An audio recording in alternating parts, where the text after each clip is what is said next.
ఓం శ్రీ సాయి నాథాయ నమః. శ్రీ సాయి సచ్చరిత్రము 2వ అధ్యాయము.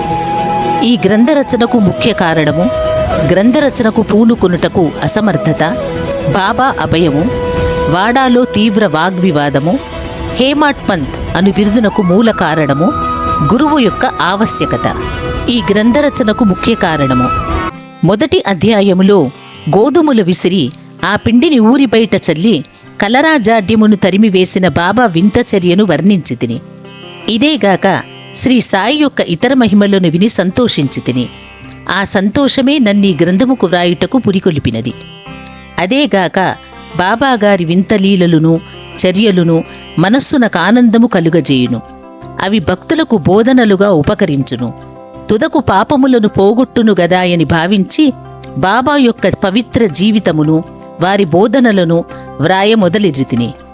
యోగీశ్వరుని జీవిత చరిత్ర తర్కమును న్యాయమును కాదు, అది మనకు సత్యమును ఆధ్యాత్మికమునైన మార్గమును చూపును.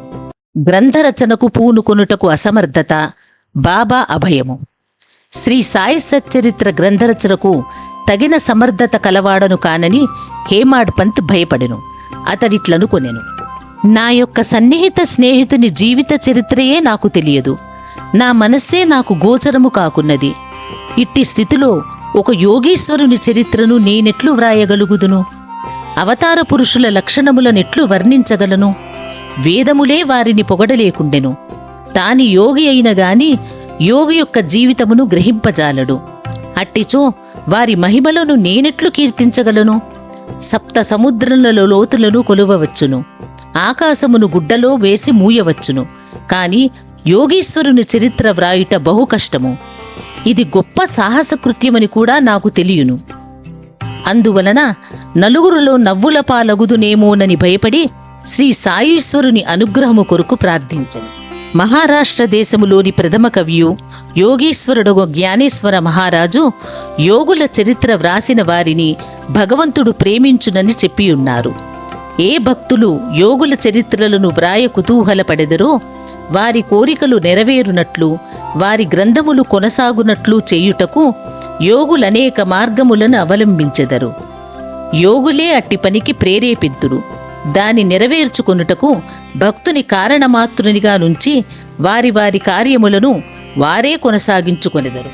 1700 శక సంవత్సరములు మహీపతి పండితుడు యోగీశ్వరుల చరిత్రలను రాయుటకు కాంక్షించెను. యోగులు అతనిని ప్రోత్సహించి ఆ కార్యమును కొనసాగించిరి.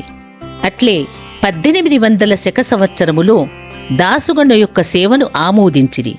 మహీపతి 4 గ్రంథములు వ్రాసెను.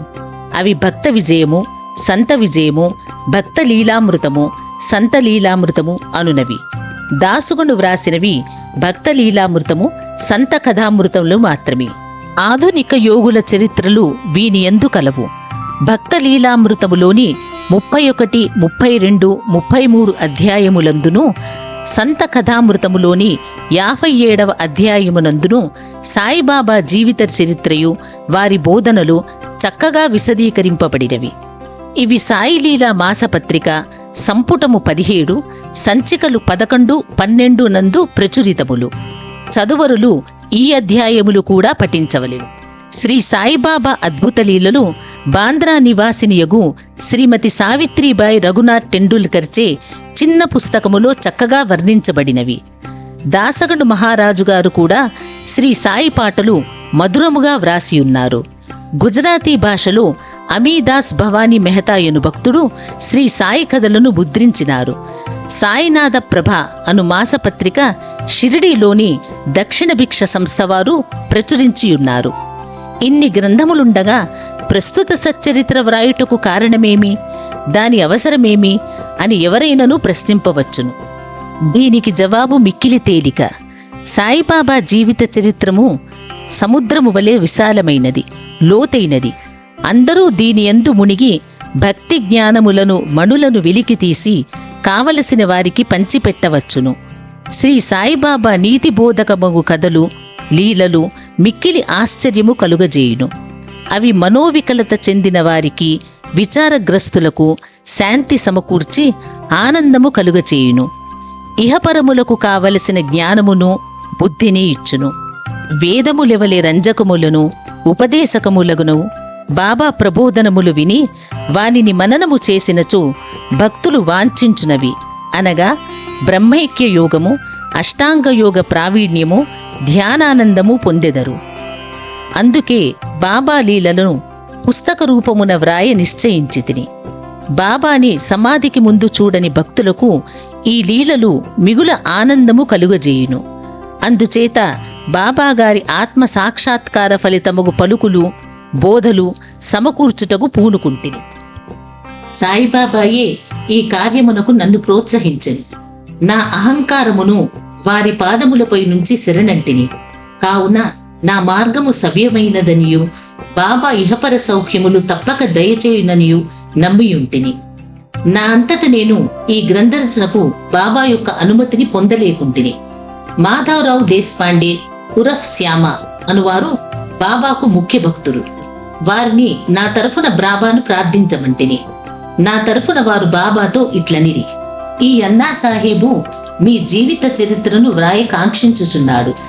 నేను భిక్షాటనములచే జీవించు ఫకీరును, నా జీవిత చరిత్ర వ్రాయనవసరము లేదని అనవద్దు. మీరు సమ్మతించి సహాయపడినచో వారు వ్రాసెదరు, లేదా మీ కృపయే దానిని సిద్ధింపజేయును. మీ యొక్క అనుమతి ఆశీర్వాదము లేనిదే ఏదియూ జయప్రదముగా చేయలేము. అది వినినంతనే శ్రీ సాయిబాబా మనస్సు కరిగి నాకు ఊదీ ప్రసాదము పెట్టి ఆశీర్వదించెను. మరియు శ్యామతో ఇట్లు చెప్పతొడంగెను: కథలను అనుభవములు ప్రోగు చేయుమనుము. అక్కడక్కడ కొన్ని ముఖ్య విషయములను టూకీగా వ్రాయమను. నేను సహాయము చేసేదను. వాడు నిమిత్తమాత్రుడే. నా జీవిత చరిత్ర నేనే వ్రాసి నా భక్తుల కోరికలు నెరవేర్చవలను. వాడు తన అహంకారమును విడువవలెను. దానిని నా పాదములపైన పెట్టవలెను. ఎవరైతే వారి జీవితములో ఇట్లు చేసెదరో వారికి నేను మిక్కిలి సహాయపడెదను. నా జీవిత చర్యల కొరకే కాదు, సాధ్యమైనంత వరకు వారి గృహకృత్యములందునూ తోడ్పడెదను.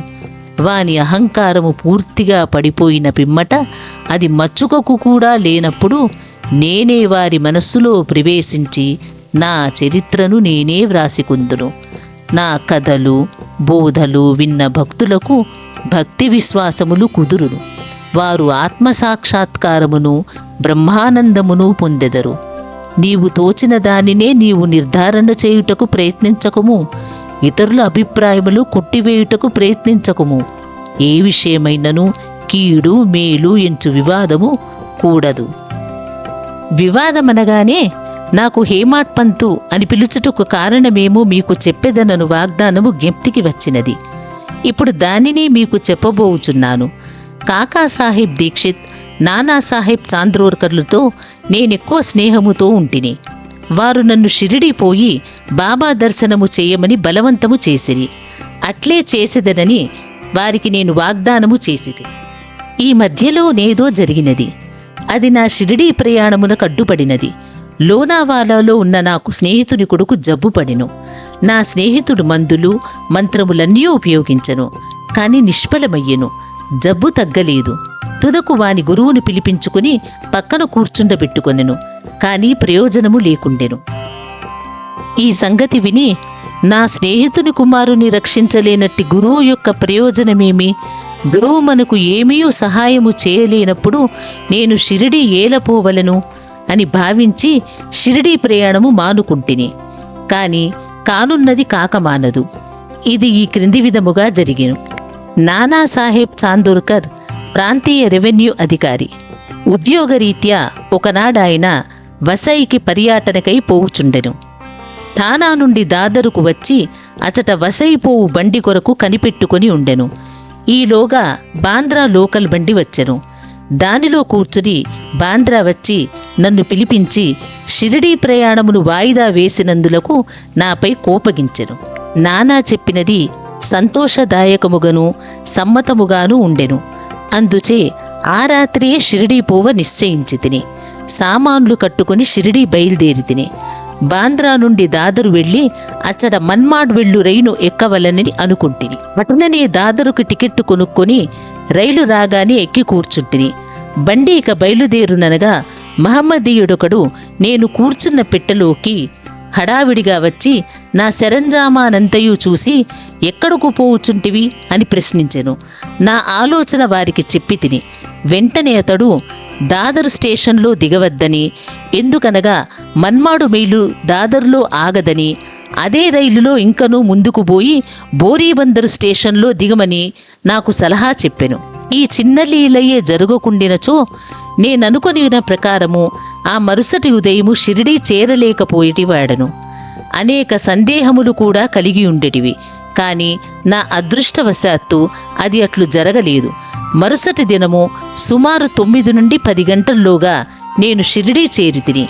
షిరిడీలో నా కొరకు కాకాసాహెబ్ దీక్షిత్ కనిపెట్టుకుని ఉండెను. ఇది 1910 ప్రాంతంలో జరిగినది. అప్పటికి సాటేవాడ యొక్కటియే షిరిడీ వచ్చు భక్తుల కొరకు నిర్మింపబడి ఉండెను. టాంగా దిగిన వెంటనే బాబాను దర్శించవలనని నాకు ఆత్రము కలిగెను. అంతలో అప్పుడే మసీదు నుండి వచ్చుచున్న తాత్యా సాహెబ్ నూల్కరు బాబా వాడ చివరన ఉన్నారనియు మొట్టమొదట ధూళి దర్శనము చేసుకొనమని నాకు సలహా ఇచ్చెను. స్నానానంతరము ఓపికగా మరలా చూడవచ్చుననెను. ఇది వినిన తోడనే నేను పోయి బాబా పాదములకు సాష్టాంగ నమస్కారము చేసి తిని నాలో ఆనందము పొంగి పొరలినది. నానాసాహెబ్ చాందోర్కర్ చెప్పిన దానికన్నను ఎన్నో రెట్లు అనుభవమైంది. నా సర్వేంద్రియములు తృప్తి చెంది ఆకలి దప్పులు మరచితిని. మనసుకు సంతుష్టి కలిగెను. బాబా పాదములు పట్టిన వెంటనే నా జీవితములో గొప్ప మార్పు కలిగెను. నాకు షిరిడీ పోవలసిందని ప్రోత్సహించిన వారందరికీ నేనెంతో రుణపడినట్లుగా భావించితిని. వారిని నా నిజమైన స్నేహితులుగా భావించితిని. వారి రుణములు నేను తీర్చుకొనలేను. వారిని జ్ఞప్తికి తెచ్చుకొని వారికి నా మనసులో సాష్టాంగ ప్రణామము చేసి తిని. నాకు తెలిసినంతవరకు సాయిబాబా దర్శనము వల్ల కలుగు విచిత్రమేమనా, మనసులో ఉన్న ఆలోచనలు మారిపోవును. వెనుకటి కర్మల బలము తగ్గును. క్రమముగా ప్రపంచమునందు విరక్తి కలుగును. నా పూర్వజన్మ సుకృతముచే నాకీ దర్శనము లభించిందనుకుంటిని. సాయిబాబాను చూచినంత మాత్రముననే ఈ ప్రపంచమంతయు సాయిబాబా రూపము వహించెను. వాడాలో తీవ్ర వాగ్వివాదము. నేను షిరిడీ చేరిన మొదటి దినముననే నాకును బాలాసాహెబ్ భాటేకును గురువు యొక్క ఆవశ్యకతను గూర్చి గొప్ప వాగ్వివాదము జరిగెను. మన స్వేచ్ఛను విడిచి ఇంకొకరికి ఎందుకు లొంగి ఉండవలనని నేను వాదించి తిని. మన కర్మలను మనమే చేయుటకు గురువు యొక్క ఆవశ్యకత ఏమి? తానంతట తానే కృషి చేసి మిక్కిలి యత్నముతో ఈ జన్మ దుఃఖము నుండి తప్పించుకొనవలెను. ఏమియూ చేయక సోమరిగా కూర్చుని వారికి గురువేమి చేయగలడు అని నేను స్వేచ్ఛ పక్షమును ఆశ్రయించి తిని. కాటే ఇంకొక వాదమును పట్టుకొని ప్రారబ్ధము తరఫున వాదించెను. కాకున్నది కాకమానదు. మహనీయులు కూడా ఈ విషయంలో ఓడిపోయిరి. మనుషులొకటి తలిసిన భగవంతుడు వేరొకటి తలుచును. నీ తెలివితేటలు అటునుండనిమ్ము. గర్వము కాని అహంకారము కాని నీకు తోడుపడవు అనెను. ఈ వాదన 1 గంట వరకు జరిగెను. కాని ఇది మిత్తమని ఏమీయూ తేలలేదు. అలసిపోవుటచే ఘర్షణ మానుకుంటిమి. ఈ ఘర్షణ వల్ల నా మనశ్శాంతి తప్పినది. దేహాత్మ బుద్ధి అహంకారము లేకున్నచో వివాదమునకు తావు లేదని గ్రహించి తిని. వేయేల వివాదమునకు మూల కారణము అహంకారం. ఇతరులతో కూడా మేము మసీదుకు పోగా బాబా కాకాను పిలిచి ఇట్లడిగెను. వాడాలో ఏమి జరిగినది? ఏమిటా వివాదము? అది దేనిని గూర్చి? ఈ హేమాడ్ పంత్ ఏమనుచున్నాడు? ఈ మాటలు విని నేను ఆశ్చర్యపడి తిని. సాటేవాడ మసీదుకు చాలా దూరముగానున్నది. మా వివాదము గూర్చి బాబాకెట్లు తెలిసెను? అతడు సర్వజ్ఞుడై ఉండవలెను. లేనిచో మా వాదననెట్లు గ్రహించును? బాబా మన అంతరాత్మపై అధికారి అయి ఉండవచ్చును. హేమాడ్ పంత్ అను బిరుదునకు మూల కారణము. సాయిబాబా నన్నెందులకు హేమాడ్ పంత్ అని పిలిచెనని ఆలోచింపసాగితిని. ఇది హేమాద్రి పంతు అను నామమునకు రూపాంతరము. దేవగిరికి చెందిన యాదవ వంశరాజులకు హేమాద్రి పంతు ప్రధానామాత్యుడు. అతను గొప్ప పండితుడు, మంచి స్వభావము కలవాడు. చతుర్వర్గ చింతామణి, రాజప్రశస్తి అను గొప్ప గ్రంథములను రచించినవాడు. మోడీ భాషను ఒక నూతన గణిత విధానమును కనిపెట్టినవాడు. ఇక నేనా వానికి వ్యతిరేక బుద్ధి కలవాడను, మేధాశక్తి అంతగా లేనివాడను. మరి సాయిబాబా నాకెందుకీ బిరుదు నొసంగితిరో తెలియకుండెను. ఆలోచన చేయగా ఇది నా అహంకారము చంపుకొనమనియు నేనెప్పుడునూ అణుకువ నమ్రతలు కలిగి ఉండవలనని బాబా కోరికై ఉండవచ్చుననియు గ్రహించితిని. అంతకుముందు వాడాలో జరిగిన చర్చలో నే చూపిన తెలివితేటలకు బాబా ఈ రీతిగా అభినందించి ఉండవచ్చునని అనుకుంటిని. భవిష్యత్ చరిత్రను బట్టి చూడగా బాబా పలుకులకు గొప్ప ప్రాముఖ్యము కలదనియు భవిష్యత్తు తెలిసియే బాబా అట్లనననియు భావించవచ్చును. ఏలయనగా హేమాడ్ పంత్ శ్రీ సాయిబాబా సంస్థానమును చక్కని చాకచక్యమితో నడిపెను. సంస్థానము యొక్క లెక్కలను బాగుగా నుంచెను. అదేగాక భక్తి, జ్ఞానము, నిర్వ్యామోహము, ఆత్మశరణాగతి, ఆత్మ సాక్షాత్కారము మొదలగు విషయములతో శ్రీ సాయి సచ్చరిత్ర అను గొప్ప గ్రంథమును రచించెను. గురువు యొక్క ఆవశ్యకత. ఈ విషయమై బాబా ఏమననో హేమాడ్ పంతు రాసి ఉండలేదు. కాని కాకాసాహెబ్ దీక్షిత్ ఈ విషయమును గూర్చి తాను వ్రాసికొనిన దానిని ప్రచురించెను. హేమాడ్ పంత్ బాబాను కలిసిన 2వ దినము కాకాసాహెబ్ దీక్షిత్ బాబా వద్దకు వచ్చి షిరిడీ నుంచి వెళ్ళవచ్చునా అని అడిగెను. బాబా అట్లే అని జవాబిచ్చెను. ఎక్కడకు అని ఎవరో అడుగగా చాలా పైకి అని బాబా చెప్పెను. మార్గమేది అని దీక్షిత్ అడిగెను. అక్కడకు పోవుటకు అనేక మార్గములు కలవు. షిరిడీ నుంచి కూడా ఒక మార్గము కలదు. మార్గము ప్రయాసకరమైనది. మార్గమధ్యమున ఉన్న అడవిలో పులులు, తోడేళ్ళు గలవు అని బాబా బదులిడెను. మార్గదర్శకుని వెంట తీసుకుపోయినచో అని కాకాసాహెబ్ అడుగగా అట్లయినచో కష్టమే లేదని బాబా జవాబిచ్చెను. మార్గదర్శకుడు తిన్నగా గమ్యస్థానము చేర్చును. మార్గమధ్యమునున్న తోడేళ్ళు, పులులు, గోతుల నుండి తప్పించును. మార్గదర్శకుడే లేనిచో అడవి మృగములచే చంపబడవచ్చును, లేదా దారి తప్పి గుంటలలో పడిపోవచ్చును. మసీదులో అప్పుడచ్చటనే ఉన్న దాబోల్కలు తన ప్రశ్నకు అదే తగిన సమాధానమని గుర్తించెను. వేదాంత విషయములలో మానవుడు స్వేచ్ఛాపరుడు కాడా అను వివాదము వలన ప్రయోజనము లేదని గ్రహించెను. పరమార్థము నిజముగా గురుబోధ వల్లనే చిక్కుననియు రామకృష్ణులు తమ గురువులైన వశిష్ఠ సాందీపులకు లొంగి అణుకువతో నుండి ఆత్మ సాక్షాత్కారమును పొందిరనియు దానికి దృఢమైన నమ్మకము అంటే నిష్ఠ, ఓపిక అంటే సబూరి అను 2 గుణములు ఆవశ్యకమనియు గ్రహించెను. 2వ అధ్యాయము సంపూర్ణము. సద్గురు శ్రీ సాయినాథార్పణమస్తు. శుభం భవతు. ఈ వీడియో మీకు నచ్చినట్లయితే లైక్ చేయండి, షేర్ చేయండి, మా ఛానల్ని సబ్స్క్రైబ్ చేయండి. మా పాఠకులు ఎక్కడ ఉన్నా సులభముగా సాయి సచ్చరిత్ర 53 అధ్యాయాలు వినుటకు మరియు తెలుసుకున్నటకు సనాతన నిధి అప్లికేషన్ ప్రతి అధ్యాయము వీడియోలుగా చేసి మీకు అందిస్తున్నాము. సనాతన నిధి యాప్ని డౌన్లోడ్ చేసుకుని సాయిబాబా జీవిత గాథను తెలుసుకోండి మరియు ప్రత్యేక క్విజ్ కార్యక్రమంలో పాల్గొని విజేతలుగా నిలవండి. ప్రతి అధ్యాయం తరువాత క్విజ్లో పాల్గొని మీ పరిజ్ఞానాన్ని పరీక్షించుకోండి మరియు బహుమతులు గెలుచుకోండి. మీ కుటుంబంతో కలిసి ఈ ఆధ్యాత్మిక ప్రయాణంలో పాల్గొనండి. ఇప్పుడే డౌన్లోడ్ చేసుకోండి. సనాతన నిధి యాప్ గూగుల్ ప్లే స్టోర్ మరియు యాపిల్ యాప్ స్టోర్లో అందుబాటులో ఉంది. మరిన్ని వివరాలకు మా వెబ్సైట్ని సందర్శించండి.